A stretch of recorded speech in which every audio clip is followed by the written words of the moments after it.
Welcome to another video from Guilao 16. So this last week, our illustrious mayor and city council made this great decision. What decision is that? Yeah, well, if you read the paper, you get it straight from the horse's mouth.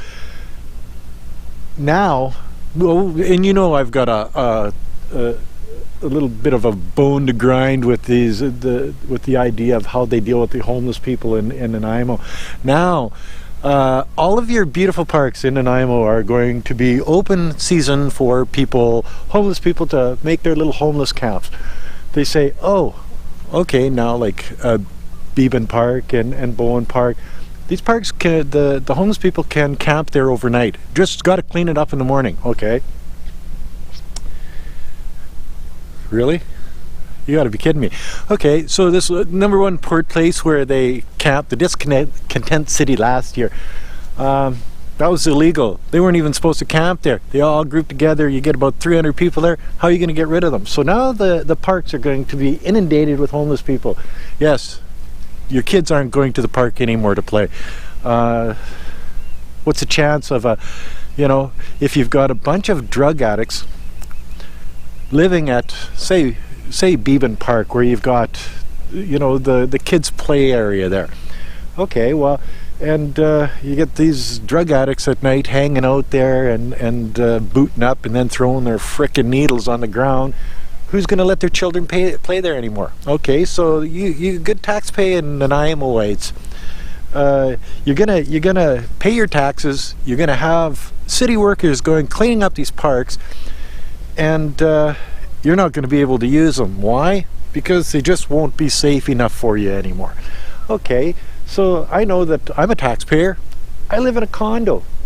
I don't have a park setting, and I pay my bills. Well, this sort of pisses me off to the extreme. Okay, ain't that fun? So why would they do that? Now you've got all of the people in this temporary housing on Labio Road and Terminal, and it's springtime again. Oh yes, so get ready for the next group of homeless people, camps and whatever, coming to a park near you, Nanaimo. Yes, so the city council, the mayor and city council figure, oh yeah, we're going to have a whole bunch of new homeless people coming to Nanaimo. What are we gonna do? Where are we gonna keep them? Where are they gonna camp? Well, let's make it easy for them. Let's let them camp in all of the parks. Yes, they'll leave in the morning because they're nice, upstanding citizens of Nanaimo. There's a problem there. I'm not against helping people in need, but I am against funding laziness and drug addicts and whatever. If people need help, that's fine. But opening up our city to welcome these people into our parks and our neighborhoods, no. I think we're making a mistake there. So your homeless people, they go to the park and they plant their tent and they live there overnight, and then what do they do the next morning? They pick their tent up and they move it 3 feet to the left and camp again. Now you're good for another day. Okay, what are these parks going to look like by July or August? And then what are you going to do as a city? Where are you going to put these people when it starts to snow again next year? Do we open up more communities around Nanaimo to temporary housing? How's that going to work? Has the city council thought about that, or are they just knee-jerk reaction? What are we going to do? It's already warming up outside. We're going to have a slew, because Nanaimo is known for the city that will house you if you cause enough of a stink, if you get enough playtime on the news or in the newspaper, if you get a lawyer that is sympathetic to your, I guess, homelessness, drug addiction, mental illness. See, the people with mental illness, I have a heart for those people, and I think that they're the ones that need help. Single mothers with children, they need help. But housing them in the same temporary housing places as the thieves and the drug addicts and all of those other people, that's just going against what's right. So what you got to do to begin with is you have to figure out which ones are the ones in need and which ones are the ones just taking advantage of the system. Once you determine who's bilking the system and then who actually needs the help, then you can start doing proper things for the problem in Nanaimo. The drug addicts, the thieves, arrest them, put them in jail. That's where people like that belong. If you're going to try to take advantage of the system is there for a reason. If people are walking into stores and stealing stuff, arrest them.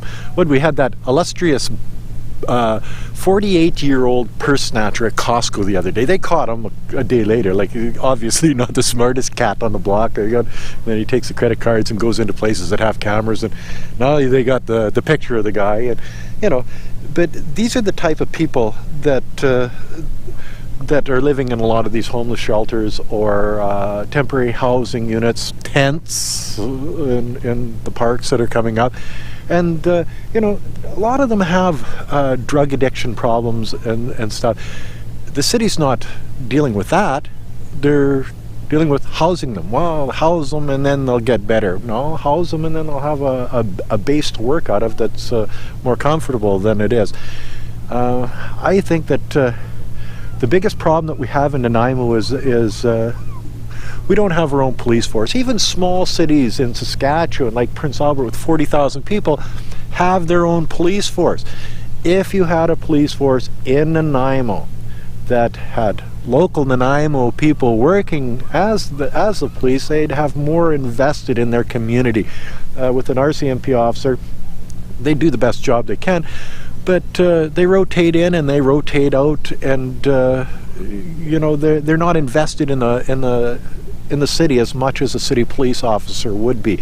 Raise your family, your children in a community. Well, you're going to be more apt to try to solve the problems than just arrest people.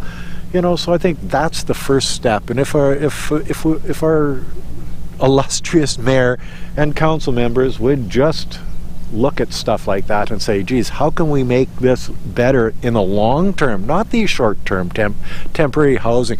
Those temporary housing will be there 10 years from now. I'll guarantee you that. And as you build more temporary housing, more people will come because there's more temporary housing. Oh, free home. Yes, that's exactly what we're doing. I have to pay for my home, and then I have to pay my taxes. So do you.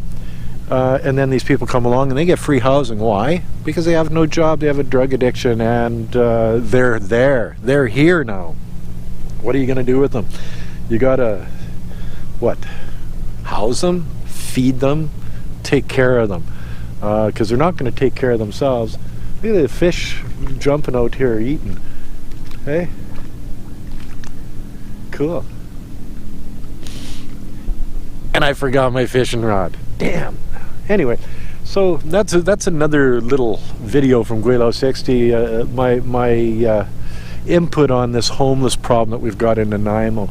I don't have any big solutions for it, and I don't think anybody else does, other than put them back on the ferry and send them back to the mainland, because most of them come from there. So why would they end up on Vancouver Island in a place like Nanaimo, rather than it's warmer here, it's nicer here. They have I guess a soft heart for the homeless, and they'll house you and they'll feed you and they'll give you your welfare checks, and you'll spend it on drugs, and when you overdose they'll send an ambulance out, get you back on your feet again, and the cycle just goes over and over and over again. So anyway, if you like this video, as always, like, comment, subscribe, push that share button, and thanks for watching. Bye now. Driving along on the side of the road here, just outside of Nanaimo. Look at the bees are already into the bees and wasps are already into the flowers. Check this out.